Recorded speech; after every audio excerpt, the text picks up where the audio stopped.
মন্তেশ্বর থানা পরিদর্শনে ডিআইজি শ্রীহরি পান্ডে। নির্বাচন কমিশনের ঘোষণা অনুসারে পশ্চিমবঙ্গ রাজ্যে আগামী 23শে এপ্রিল ও 19শে এপ্রিল ভোট হবে। তার মধ্যে আগামী 29শে এপ্রিল পূর্ব বর্ধমান জেলার 16টি বিধানসভা কেন্দ্রের সাথে মন্তেশ্বর বিধানসভা কেন্দ্রেও ভোট হবে। এবারের নির্বাচন যাতে শান্তিপূর্ণভাবে সম্পন্ন হয় সেদিকেই লক্ষ্য রেখে মঙ্গলবার সন্ধ্যায় মন্তেশ্বর থানা পরিদর্শনে এলেন DIG Bardhaman range Srihari Pandey.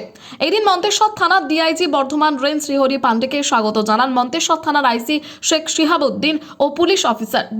DIG Srihari পান্ডের সঙ্গে উপস্থিত ছিলেন বর্ধমান জেলার অতিরিক্ত police super Rajib Kumar Kallar, SDPO Roshan Pradeep Deshmukh সহ মন্তেশ্বর থানার আইসি শেখ শিহাবুদ্দিন।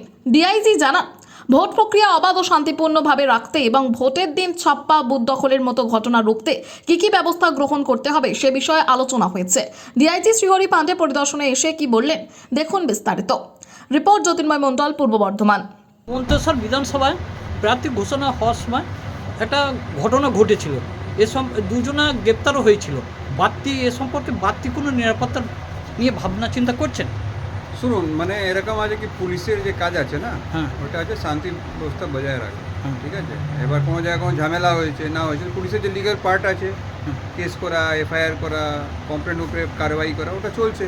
এরকম যে কোনো ঘটনা ঘটবে, প্রথম তো ঘটনা ঘটে না, সেই জন্য ব্যবস্থা নেওয়া হচ্ছে। যদি ঘটনা ঘটে আমরা উচিত ব্যবস্থা নেব। আচ্ছা, 200-র উপর বুথ আছে মন্তেশ্বর বিধানসভা। এই বুথগুলোকে চিহ্নিত করে কোনো আলাদা ব্যবস্থা গ্রহণ করছেন? হ্যাঁ, বুথগুলো দেখুন চিহ্নিত করা একটা প্রসেস আছে না, ওটা কারণ স্টার্ট হয়েছে। ওর মধ্যে সবার রোল আছে, মানে ডিএম অফিস, এসপি অফিস, থানার বিডিও সবাই বসে ওটাকে বারবারকে ওটা ভিএমডি এক্সারসাইজ বলা হয়, ওটা করে আমরা করি। আর ইলেকশন কমিশন যা গাইডলাইন থাকে সেই হিসাবে আমরা কাজ করি।